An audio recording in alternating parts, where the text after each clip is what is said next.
নমস্কার বন্ধুরা, কেমন আছেন আপনারা সবাই? আশা করি অনেক ভালো আছেন এবং সুস্থ আছেন। আমার আজকের রেসিপি লাচ্ছা পরোটা। রেস্টুরেন্টের মতো লাচ্ছা পরোটাগুলো একদম সহজভাবে কিভাবে বাড়িতেই বানিয়ে নিতে পারবেন সেই রেসিপিটি আজকে শেয়ার করছি। খুবই সহজভাবে লেয়ারগুলো তৈরি করে দেখাবো, যেটা দেখার পরে আপনারা একদম সহজভাবে এই লেয়ারযুক্ত লাচ্ছা পরোটা বাড়িতেই তৈরি করে নিতে পারবেন এবং খেতে কিন্তু ভীষণই সফট হবে। তো একদম ঝামেলাহীনভাবে লেয়ারগুলো তৈরি করে দেখাবো, দেখবেন আপনাদের ভীষণ সহজ মনে হবে।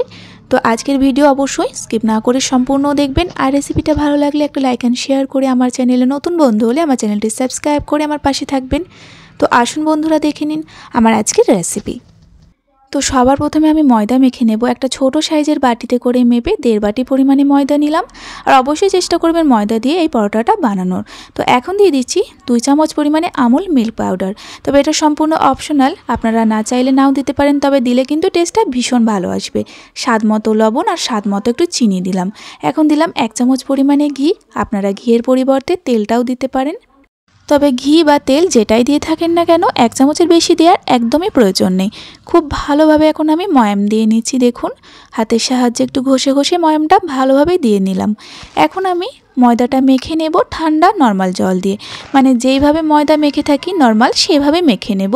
তবে একটা জিনিস খেয়াল রাখবেন, যেন ময়দা মাখাটা একটু সফট হয়, তাহলে পরোটাগুলো খেতে অনেকটাই সফট হবে।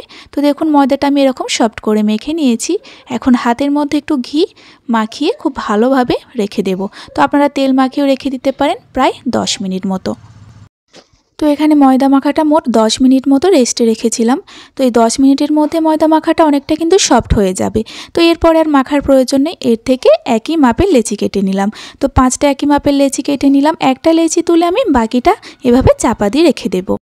তো এবার লেচি থেকে একটা পাতলা রুটির আকারে বেলে নিতে হবে, যতটা সম্ভব পাতলা করে বেলে নিতে হবে। তো বেলার আগে এই বেলুন চাকির মধ্যে খুব ভালোভাবে আমি তেল মাখিয়ে নিয়েছি, তাহলে রুটিটা বেলতে সুবিধা হবে। তো দেখুন, এখন পাতলা রুটির মতো করে আমি বেলে নিচ্ছি। আর দেখুন, এখানে এরকম পাতলা করে কিন্তু বেলে নিয়েছি। তো বেলার পরে এর ওপর দিয়ে দিচ্ছি 1/2 চামচ পরিমাণে রিফাইন্ড অয়েল। তেলটা খুব ভালোভাবে মাখিয়ে নিয়েছি। তারপরে দিয়ে দিচ্ছি কিছুটা পরিমাণে শুকনো ময়দা, এইভাবে ছড়িয়ে দিলাম। তো এবার যেটা করতে হবে, রুটিটাকে ধরে ভাঁজ করে দিতে হবে। খুবই সহজ, আপনারা একটু দেখলেই কিন্তু বুঝতে পারবেন। তো ভাঁজ করার পরে দেখুন কিভাবে আমি কেটে নিচ্ছি। ওপর থেকে একটু জায়গা ফাঁকা রেখে নিচ থেকে কেটে নিচ্ছি, মানে একেবারে রুটিটা কাটা যাবে না, একটু জায়গা ওপরে ফাঁকা রেখে এইভাবে সরু সরু করে কেটে নিতে হবে। যতটা সম্ভব পাতলা করে কাটবেন, তাহলে লেয়ারগুলো খুবই সুন্দর হবে। তো আমি এরকম একটা সাইজ করে কিন্তু কেটে নিলাম। তো দেখুন, কাটার পরে এবার ভাঁজটা খুলে নিতে হবে। তো দেখুন, এখন আমি ভাঁজটা কিন্তু খুলে নিলাম। এরপরে সবগুলো লেয়ার একসাথে ধরে একটু লম্বা করে নেব। তো খুবই সাবধানে করবেন, এই সময় একটু ছিঁড়ে যাওয়ার চান্স থাকে। তো একটু হালকা হাতে এটাকে টেনে নিলাম, তারপরে এইভাবে রোল করে নিলাম। তো দেখুন কতটা সহজে কিন্তু লাচ্ছা পরোটার লেয়ারগুলো তৈরি হয়ে গেল। একদমই সহজ বন্ধুরা, আপনারা এইভাবে বানাবেন, ভীষণ সুন্দরভাবে লেয়ারগুলো।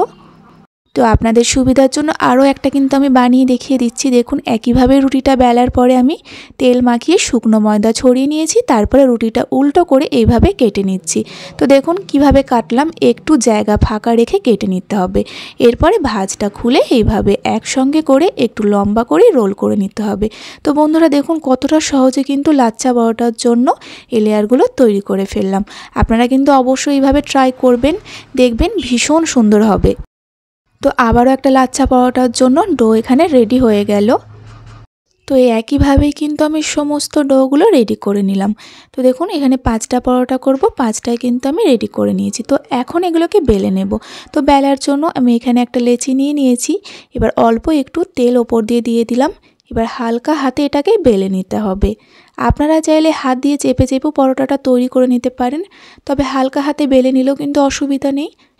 আর দেখবেন বেলার সময় একটু সাইডগুলো খুলে যেতে পারে, সেগুলো একটু চেপে দেবেন, তাহলে কিন্তু খুব সুন্দরভাবে বেলা হয়ে যাবে। তো এইভাবে সমস্ত পরোটাগুলোই আমি বেলে নিচ্ছি। আর আপনারা দেখেই বুঝতে পারছেন লেয়ারগুলো কতটা সুন্দরভাবে বোঝা যাচ্ছে। তো চলুন, ফাইনালি সবগুলো পরোটাই কিন্তু আমি বেলে নিলাম। আর দেখুন লেয়ারগুলো আপনাদের দেখিয়ে দিচ্ছি। এবার আমি পরোটা ভেজে নেব।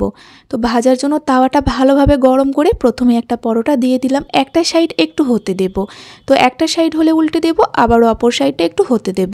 কাঁচা অবস্থায় কিন্তু একদমই তেল দেবেন না, একটু ভেজে নেওয়ার পরে তেলটা দিলে পরোটাগুলো খেতে সুন্দর লাগে আর ভাজাটাও ভালো হয়।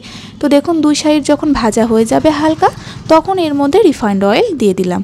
তো রিফাইন্ড অয়েলের পরিমাণটা কিন্তু খুব একটা বেশি দেবো না, 1.5 চামচ পরিমাণে রিফাইন্ড অয়েল দিয়েছি। এবার নেড়ে চেড়ে পরোটাটা ভেজে নিচ্ছি।